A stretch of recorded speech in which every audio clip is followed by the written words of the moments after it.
कर्मों का चक्र। बहुत पुरानी बात है। एक बार लक्ष्मी जी और सरस्वती जी में विवाद छिड़ गया।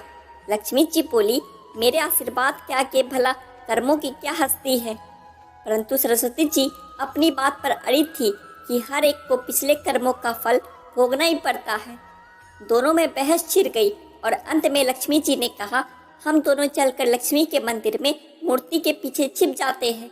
वहाँ जो कोई भी धन की इच्छा लेकर सबसे पहले आएगा, उसको मैं अपनी इच्छा अनुसार धन दूंगी। फिर देखूंगी कि कर्म किस प्रकार उसे दुखी होने से रोकेंगे। सरस्वती माता ने कहा, ठीक है, और आपको एक नहीं 3 मौके मिलेंगे। दोनों मंदिर में जाकर लक्ष्मी जी की मूर्ति के पीछे छिप गई। मंदिर के पास ही रामनगर नाम का एक गांव था। इसमें बलराम नामक एक लकड़हारा अत्यंत गरीबी में अपने दिन काट रहा था। उसकी पत्नी का नाम सुनीति था। उसका एक पुत्र और एक पुत्री भी थी। वह प्रतिदिन लकड़ी काटता अथवा पड़ोसियों के काम करके अपना पेट पालता था। परंतु 3 रोज से लगातार वर्षा हो रही थी, जिसके कारण वह घर से काम करने को ना जा सका तथा घर में अन्न का एक दाना ना ला सका। बच्चे भूख से व्याकुल थे और माता पिता विवश थे। अगला दिन सूर्य निकलते ही वर्षा रुकी और सुनीति ने यह सुनकर बलराम को काम की खोज में भेजा। बलराम ने वन में लकड़ी काटी और फूल जमा किए। फिर कुछ फूल लेकर वह लक्ष्मी जी के मंदिर की ओर चला। बलराम अत्यंत भाग्यवान था, क्योंकि वही पहला मनुष्य था जो कि उस मंदिर में सबसे पहले पहुंचा, जिसमें दोनों देवियां छिपी बैठी थी। बलराम ने मूर्ति की पूजा की, फूल चढ़ाए और धन के लिए हाथ जोड़कर प्रार्थना करने लगा। देवी लक्ष्मी ने उपयुक्त अवसर देखकर मोहरों की वर्षा कर दी। बलराम आंखें फाड़ फाड़ कर देख रहा था कि क्या यह सत्य है अथवा स्वप्न। बड़ी देर में उसे विश्वास हुआ कि देवी लक्ष्मी वास्तव में उस पर प्रसन्न हो गई है। मंदिर के कोने में मिट्टी की एक मटकी रखी थी। सब मोहरे उसमें भरकर आनंद से उछलता हुआ वो अपने घर पहुंचा। बाहर से उसने अपनी पत्नी को आवाजें देनी शुरू की कि देखो सुनीति, मैं क्या लाया हूँ। परंतु वह किसी पड़ोसी से आटा उधार मांगने गई हुई थी। वह उसे ढूंढने को बाहर चल दिया। थोड़ी देर में दोनों पति पत्नी वापस आ गए। बलराम तो खुशी खुशी सब बता रहा था, परंतु सुनीति उस पर विश्वास नहीं कर रही थी। घर में आकर दोनों ने देखा कि मटकी भर असरफियाँ तो क्या, एक भी असरफी नहीं है। बलराम कटे पेड़ की भांति गिर पड़ा और सुनीति उसे गालियाँ सुनाने लगी। अब वह बोलता भी क्या, चुप पड़ा रहा। अगले दिन प्रातःकाल वह फिर देवी के मंदिर पहुंचा। लक्ष्मी माता सोच रही थी कि बलराम अब धनी हो गया है, अतएव बहुत सारी सामग्री लाकर पूजा करेगा। परंतु बलराम ने रो रो कर सारी कथा सुनाई। अब की बार देवी लक्ष्मी ने अपने गले का मणि मुक्ताओं का हार उसके ऊपर फेंक दिया। वो अत्यंत खुश होकर वहां से चल दिया। रास्ते में उसे ध्यान आया कि कल उसने धन मिलने पर निर्मल जल में स्नान करके पूजा नहीं की थी। शायद इसीलिए उसका कल वाला धन खो गया।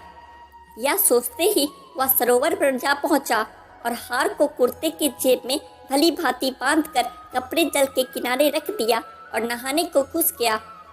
जब वह सूर्य की ओर मुंह करके उसे जल दे रहा था, उसकी कमर कपड़ों की ओर थी। हार जरा सा जेब में से चमक रहा था। मछली उसे कोई खाद्य वस्तु समझकर चट से निकल गई। इधर बलराम स्नान से निवृत्त होकर आया तो हार को गायब देखकर रोने लगा। सब जगह उसने हार ढूंढा, पर वहाँ हार नहीं मिला। घर पहुंचकर उसने रोते रोते अपनी पत्नी को सब हाल सुनाया, परंतु उसने विश्वास करने के बजाय और उसे 4 बातें सुना दी। अगले दिन बलराम फिर देवी के मंदिर देर से पहुंचा। लक्ष्मी जी सरस्वती जी से कह रही थी, देखो आज बलराम नहीं आएगा, अब वह अमीर हो गया है। क्या मनुष्य बड़े धूर्त होते हैं।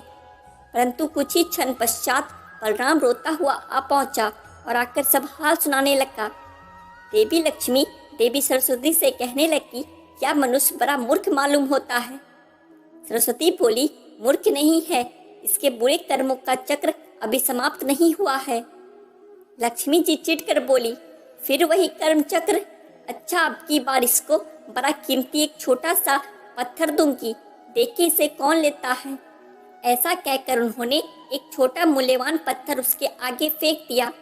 बलराम ने उसे तुरंत उठा लिया और आंखें फाड़ फाड़ कर देखने लगा। अब वह उसे मुट्ठी में दबाए घर की ओर भागा।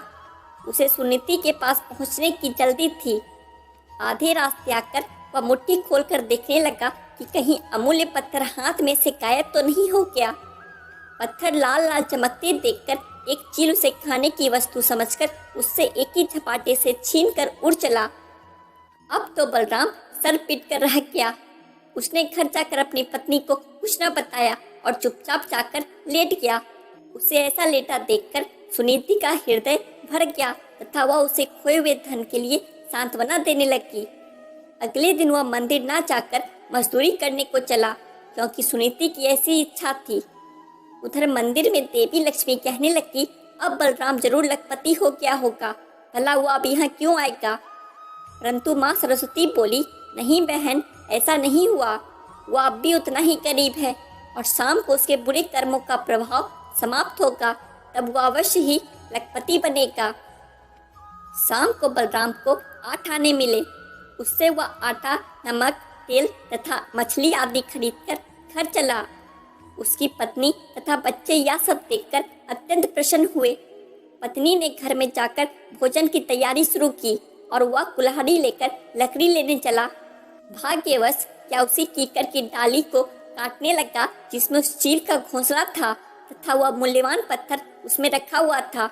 उसको देखते ही खुशी के मारे वह लकड़ी और कुल्हाड़ी सब छोड़कर घर की ओर भागा। वह कहता जा रहा था, सुनीति, चोर मिल गया, चोर मिल गया। उधर सुनीति ने जब मछली काटी तो उसके पेट में से वह हार निकला। वह उसे दिखाने को बाहर लेकर भागी। वह भी कहती जा रही थी, चोर मिल गया, चोर मिल गया। यह शोर सुनकर पड़ोस की कुबड़ी बुढ़िया घबरा गई, क्योंकि उसी ने पहले दिन वह मोहरों से भरी हांडियां चुराई थी। वह समझी शायद उसी की चोरी पकड़ी गई है और अब उसी के घर वह उसे पकड़ने आ रहे हैं। वह चुपके से उस हंडिया को उसी कोने में रख आई। घर आकर दोनों चकित रह गए, क्योंकि उनकी तीनों चीजें मिल चुकी थी। अब वह लखपति क्या करोड़पति बन गए थे तथा सुखपूर्वक जीवन बिताने लग गए। आशा करता हूँ दोस्तों, आपको यह कहानी अच्छी लगी होगी। ऐसी और कहानियों के लिए हमारे चैनल को सब्सक्राइब करें। हर हर महादेव।